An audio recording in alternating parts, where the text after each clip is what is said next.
So this is a 16 megabyte push button audio module. It's marketed as a birthday card thing, as if it would go inside a birthday card. And it's just because it's a small electronic that can do something with one button. It's very usable for cosplay stuff. The volume is freaking awesome. It's got an 8 ohm 1 watt speaker. This has onboard 16 megabytes. You plug it into your computer, you upload your files, and there's also a config file. And this is one of the few things that you can get online that actually came with directions.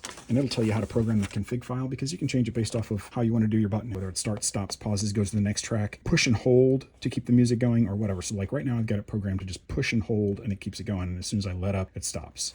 Example.